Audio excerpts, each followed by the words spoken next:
The roles and responsibility of a registered nurse in recent changes by Abraham Eoha. Definition of nursing. According to the World Health Organization 2020, nursing encompasses autonomous, collaborative health care of individuals of all ages, family group, community sick or well in all settings. It includes the promotion of health, the prevention of illness, and the cares of disabled and dying people. Who is a registered nurse? A registered nurse is a nurse that possesses an accepted nursing certificate or qualifications, be in excellent good health, be of good moral character in order to be listed on the NMC registry. To guarantee high quality health care and to advance public safety, the NMC establishes criteria for education, training, conduct, and performance because the NMC uphold the healthcare industry standards and see to it that registered nurses maintain their expertise. Nursing personnel has witnessed significant changes on their job and responsibilities. The nursing profession has undergone significant changes in terms of uniform pay, employment demand, the duty of nursing, including differences in those positions for men and women, the technology employed, litigations and documentations, and holistic care. In a wide range of employment settings, including those in nursing home, hospital, home care, traveling nursing, school, and more, nurses are becoming more well liked and in demand. Nurses were viewed as little more than doctors' aides in the past, but today, nurses can work as independent healthcare providers. Nurses are capable, intelligent, and frequently have a better understanding of the big picture than the doctors they collaborate with because they spend more time with the patients. Nursing has changed not just on the surface, but also in terms of nurse background work, including how they are educated, what policies and practice are covered, how they are organized, and how they treat patients. The recent changes in nursing aid in bridging the gap between the registered nurse who have earned their degree and healthcare support professionals who hold a care certificate. Additionally, it gives the healthcare support workers the chance to advance into nursing positions, to serve as a substitute for expanding the supplies of graduate registered nurse, or serve as a panacea for the future workforce supply. The birth of an associate in nursing degree as academic standard grew as a result of more recent advancement in nursing practice. Nurses can now receive an associate bachelor, master's, or even doctorate level degree in nursing if they wish to teach or perform research. That is the roles and responsibility of the various registered nurse. All nurses and midwives in the UK are subject to regulations by the Nursing Midwife Council.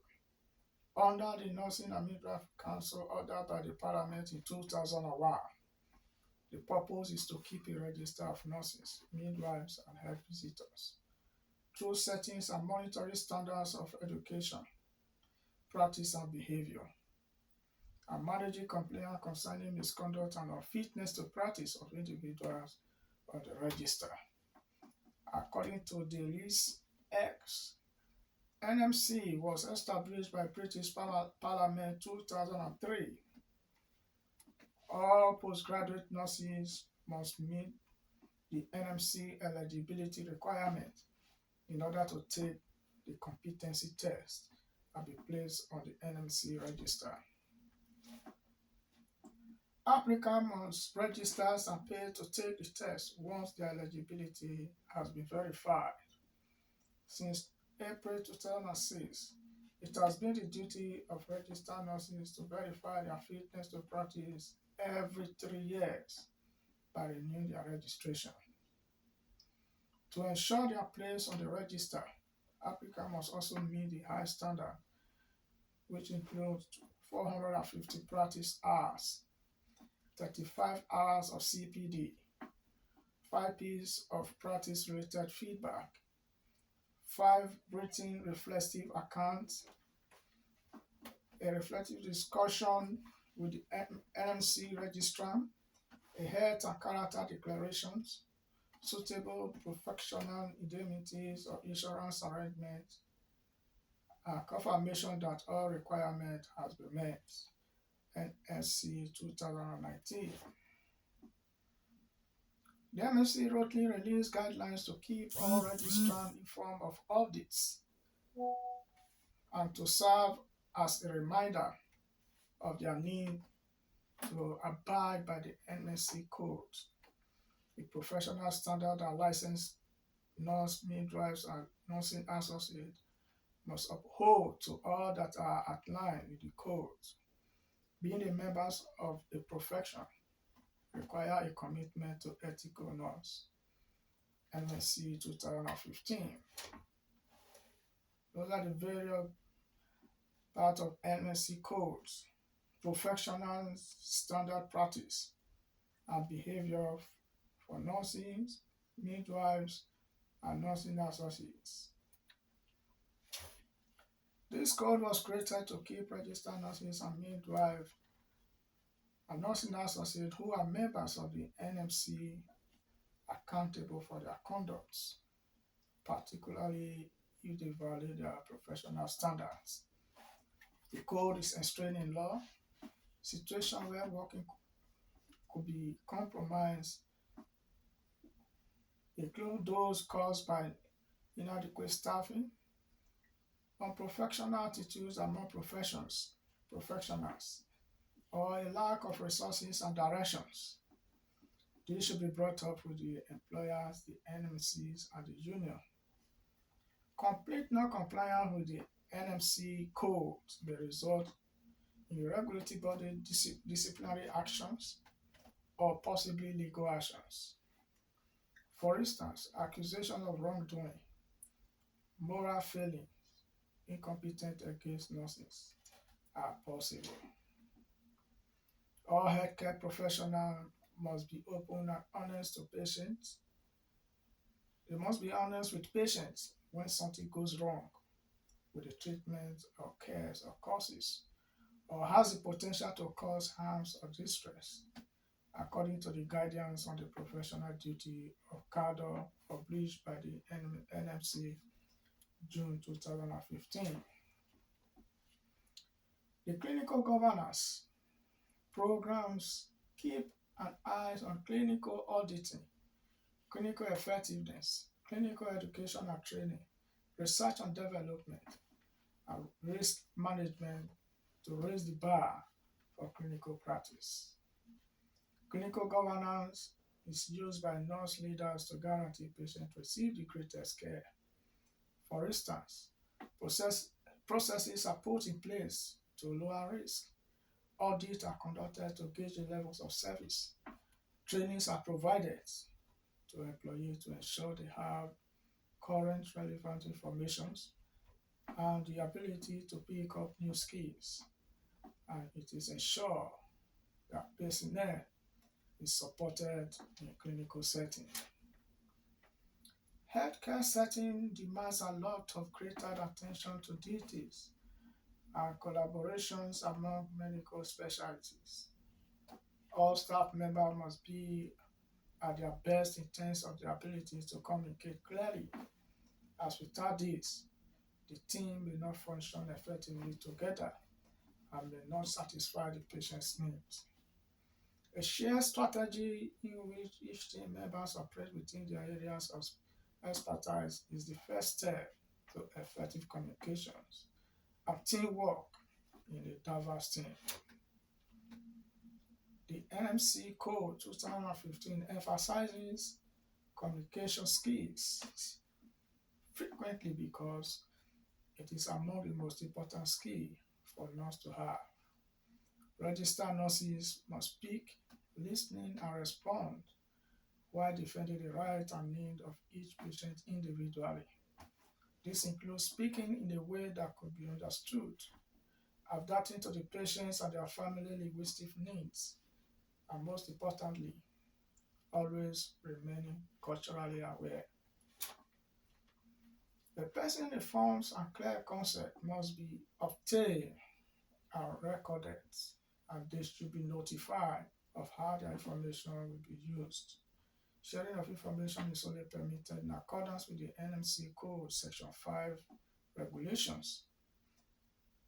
Three essential components of good communications are taught to nurses, such as professional communication, information sharing, and handling over.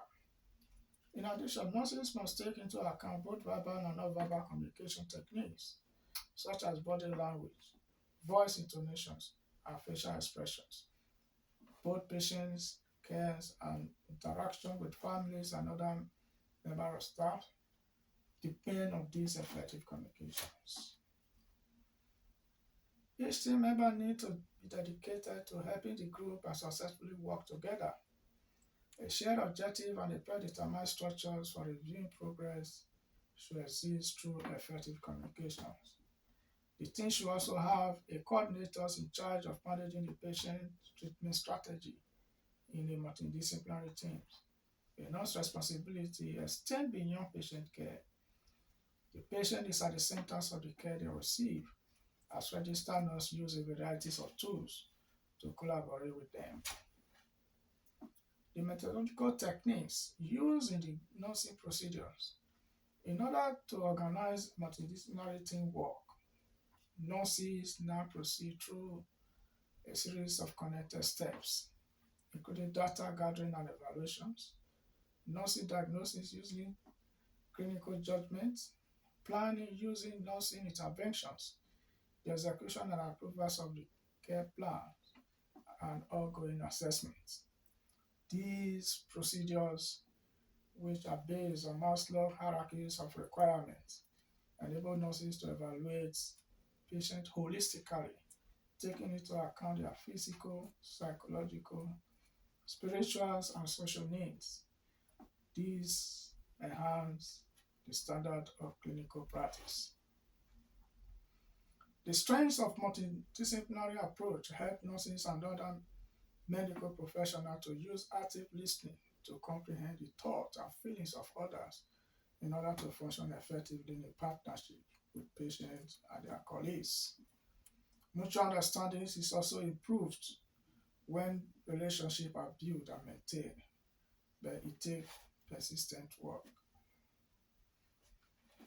Other strengths of multidisciplinary approach in a healthcare setting. Everyone strives to achieve the same results. Everyone operates within the areas of expertise and adhere to a shared strategy. Everyone is dedicated to support teamwork with their time, contributions, and other resources. Everyone works together as patients and medical personnel appreciate one another. The team working relationships are built on transparency and trust. A coordinator is in charge of seeing that tasks are completed within a predetermined time range. Through networking, it becomes possible for the nurses to develop a shared awareness and understanding of partners in the healthcare setting.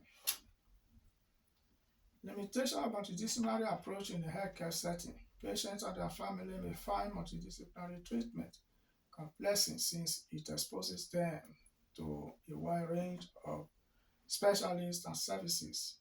In spite of the successful interdisciplinary team treatment, which include respect for patient autonomy, compassion, confidentiality, and preserving patient rights.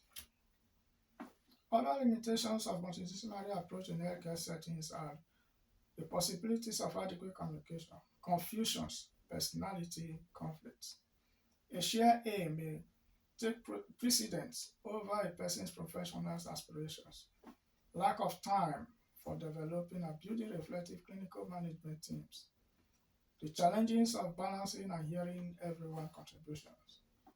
Poor team leaders can have an impact on collaborations and patient outcome. It can be difficult to define the team boundaries, and excessive members of people can obstruct progress and waste time. In conclusion, giving patients in various healthcare settings exemplary and patient-centered care is the nurse's ultimate duties and responsibility. To ensure continuity of care is practice and patient preference regarding their cares are observed in the community. These also entailed by nurses working together with other professionals. In hospital setting, this means reducing time and days spent in the hospital by implementing prompt and efficient care by the registered nurse. To protect and enhance safety and improve their patient outcomes and satisfaction, nurses act as a patient champions in both environments. Reference bibliography. Thank you and God bless.